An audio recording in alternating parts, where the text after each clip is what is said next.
Winter মানেই খাওয়া দাওয়া, ঘোরাঘুরি, পিকনিক আর মেলা। তাই মেলা চলে এসেছি মেলাতে।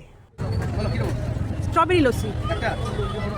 তো মেলাতে এসে হাবি জাবি যা দেখতে পাই তাই কিন্তু খেতে আমার দারুণ লাগে, নিয়ে নিয়েছি তাই স্ট্রবেরি লস্যি। তারপর চোখে পড়লো ছোটবেলার সেই সুন্দর একটা মুহূর্ত, কি দারুণ না। গাড়ি তো জমা করে রেখে তো কোনো লাভ নেই, তাও দেরি হলেও তোমাদের সঙ্গে শেয়ার করছি খুব সুন্দর একটা জগদ্ধাত্রী পুজোর প্যান্ডেল, যেটার থিম ছিল রথের মেলা। খুব সুন্দর করে কালারফুল ভাইব্রেন্ট লুক দেওয়া হয়েছে এই প্যান্ডেলটাতে। আর আমরা যখন গেছিলাম তখন ছিল সেই সন্ধে হচ্ছে মুখে। আর এই সময়টাতে তো প্রকৃতিও নিজের রং বদলাতে শুরু করে, তাই আকাশের রঙের সঙ্গে এই প্যান্ডেলটা মিলেমিশে গিয়ে এত অপূর্ব লাগছিল দেখতে। তারপর মেলাতে দেওয়া নানা রকমের স্টল প্যান্ডেলটাকে আরও যেন জীবন্ত করে তুলেছিল। রথের মধ্যে জগন্নাথ, বলরাম, সুভদ্রার মূর্তি, এত সুন্দর রথটা ডেকোরেট করা হয়েছিল, সত্যি কিন্তু দু চোখ ভরে এই প্যান্ডেলটা দেখেছি। আর মেলার প্রধান আকর্ষণ ছিল এই যে নাগরদোলনা, সেটাও কিন্তু চমৎকার ছিল। তো এত সুন্দর একটা মেলা তোমরা দেখতে থাকো, আর এই সুযোগে আমি তোমাদের সঙ্গে কিছু গল্প করে নিই। আমরা যারা 1.5-2 বছরের মধ্যে ফেসবুকে কাজ আছি, তো অনেকেই তো ফার্স্ট পেমেন্ট, সেকেন্ড পেমেন্ট পেয়েছে, আমিও পেয়েছি। কিন্তু আমরা এখন জানি যে রিলস থেকে কিন্তু সেরকম কোনো আর্নিং নেই, আর স্পেশালি কোনো ভিউজই নেই। তো আর যেটুকু আছে আর্নিং, সেটা টেক্সট বা ফটোস থেকে। আমরা কিন্তু এখন উইকলি চ্যালেঞ্জটা কমপ্লিট করার জন্যই রিলসগুলো পোস্ট করি। তো উইকলি চ্যালেঞ্জ আমাদেরকে কমপ্লিট কিন্তু এনি হাউ করতেই হবে, এটা কিন্তু আমাদের ক্রিয়েটারদের উইকলি চ্যালেঞ্জটা খুবই ইম্পর্টেন্ট।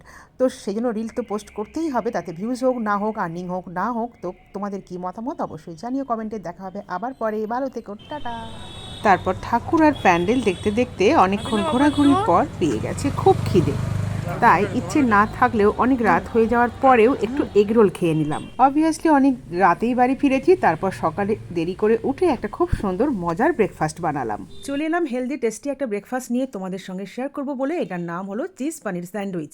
বানানো খুবই ইজি আর সিম্পল। প্রথমে একটা ব্রেডের স্লাইসের ওপর বাটার লাগিয়ে প্যান গরম করে ওর মধ্যে দিয়ে দেবো, অপোজিটে দেবো খানিকটা টমেটো কেচাপ, তার উপরে দিয়ে দেবো পনিরের স্লাইস, স্প্রিঙ্কেল করে দেবো সল্ট, পেপার আর একটুখানি অরিগ্যানো, তার ওপর দিয়ে দেবো একটুখানি চিজ বা একটা চিজের স্লাইস, তার উপর আরেকটা ব্রেডের টুকরো দিয়ে বাটার লাগিয়ে এপিট ওপিট করে ক্রাঞ্চি করে ভেজে নিলেই আমার রেডি হয়ে যাবে চিজ পানির sandwich. Let's make it and enjoy. তারপর কলকাতায় আসছে মেসি ফিভারে এখন কলকাতা কাঁপছে। আমাদের হাতেও চলে এসেছে টিকিট, আর একদিন মাত্র বাকি, আর মাত্র কয়েক ঘন্টা।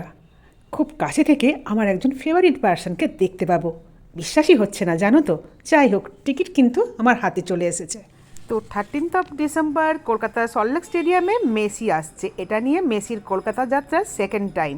আমরা কিন্তু ফার্স্ট টাইমেও মেসিকে দেখতে গেছিলাম, তখন আমার রুদ্র ছিল খুব ছোট্ট, এই 3 বছরের। আর এখন আবার যাচ্ছি 2025 মেসিকে দেখতে, এখন আমার রুদ্র ক্লাস 11 নাও। তো ছোট বড় দুটোরই ফটো আমি তোমাদের সঙ্গে শেয়ার করলাম, কেমন লাগলো জানিও। এই যে আমার ছোট্ট রুদ্র, ফার্স্ট টাইম যখন মেসিকে দেখতে গেছিলাম, আর এখন কত বড় হয়ে গেছে। চলো লেটস এনজয় মেসি ম্যাজিক। ভালো থেকো সবাই, দেখা হবে পরে, টাটা।